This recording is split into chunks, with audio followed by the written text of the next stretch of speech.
So we're going into what might be the toughest game of the season for us, just because of the AFC North opponent, but also the most important game of the season for us, because not only is it going to give us a divisional win, we win in this game, it's also going to get us one step closer to the playoffs and locking in that playoff spot. Now listen, they have a great defense, Pittsburgh does, and the second half last week, the Colts absolutely shredded them. And maybe a little bit of the reason why is because of what we see today. So, Mika Fitzpatrick is officially out for our game on Sunday. This is an absolute humongous W for us. I hope he's okay. I hope this injury is just a short-term thing, and I hope there's nothing wrong long-term for him. But when it comes to this straight week right now, we do not have to play one of the best safeties in the game, which is absolutely amazing, because he is a guy who can get those interceptions. He can get those pick sixes. He can change around a game within seconds. So now, with him now out, and then their other safety, Kazee, was suspended for the season due to a penalized hit on Michael Pittman Jr. that led to the safety's ejection. They just lost their strong safety and their free safety for our upcoming game. Which, I don't even know what to say at this point. And now, also, Cam Hayward, their star pass rusher, he's in concussion protocol after the Colts game. He might not play for our game. Depending on if he passes concussion protocol, he might be out for our upcoming game against us. So they have their free safety out, strong safety out, and their defensive end out for this upcoming game versus us. And they're starting Mason Rudolph because Trubisky's been benched. I'll be honest with you, I'd rather play Trubisky than Mason Rudolph, just because I feel like Mason Rudolph has a lot more. I think he's a better quarterback overall-wise, and he has a lot more potential to be great than Mitchell Trubisky. I think Mitchell Trubisky is a nothing burger. But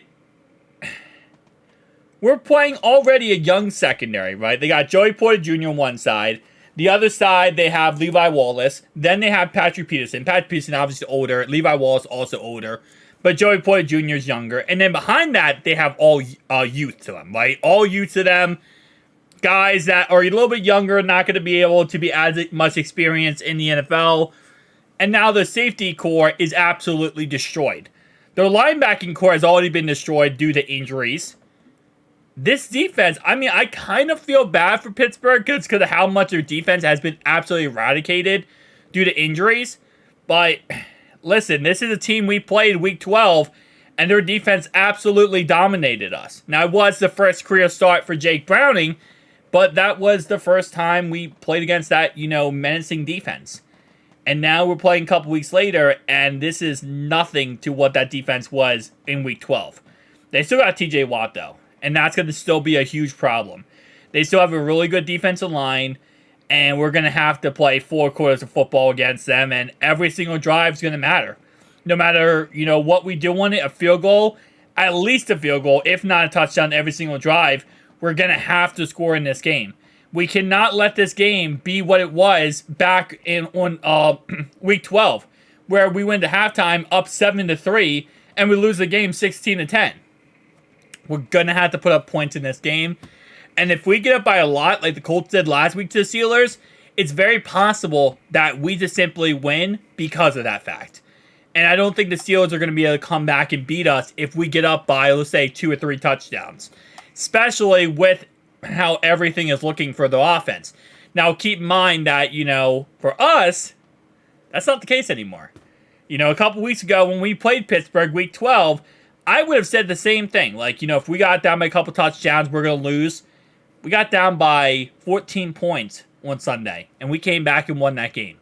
So, it's no longer this idea or this concept that if we get down by a lot, we're just instantly we're going to roll over or we're going to be done with.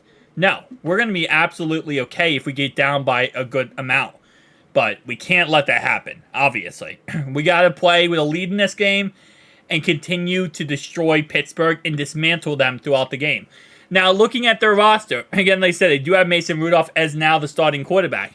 They still got Najee Harris. They still got Jalen Warren.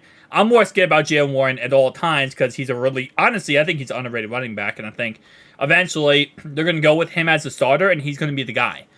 The offensive line is still kind of, it's not bad, but it's not like amazing. Now, I'm not going to trash them because our offensive line, last couple weeks, been pretty dang good.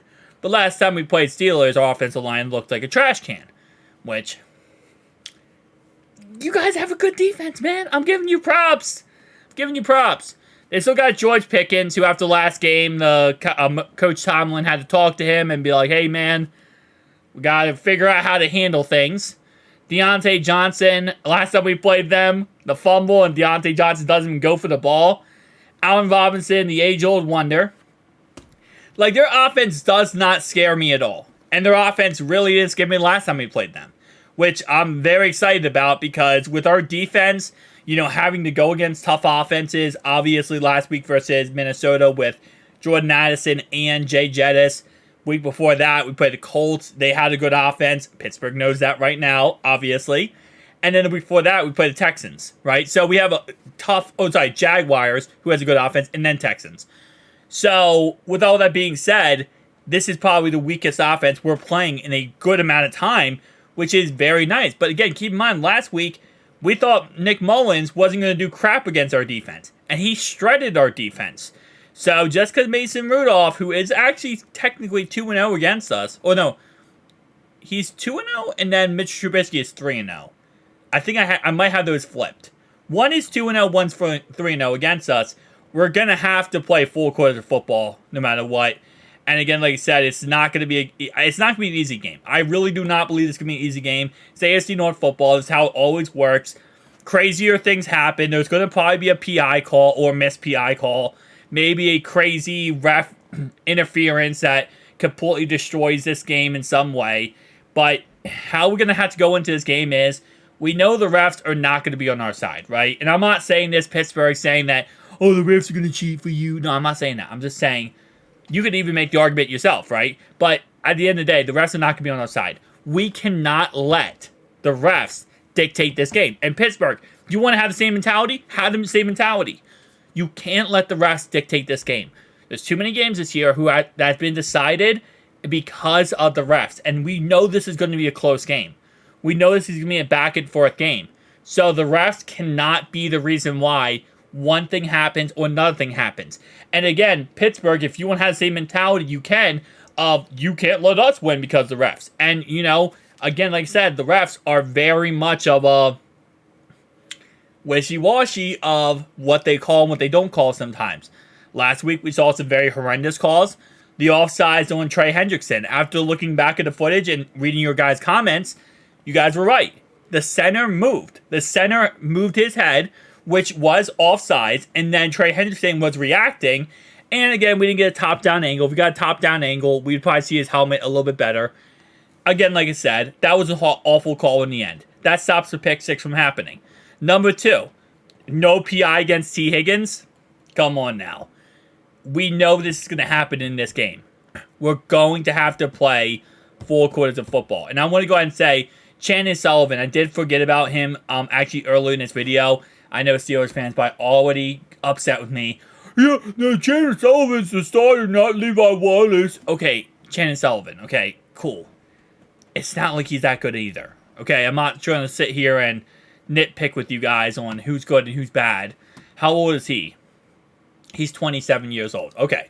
Again, it's not like Chandon Sullivan's a top 10 corner either.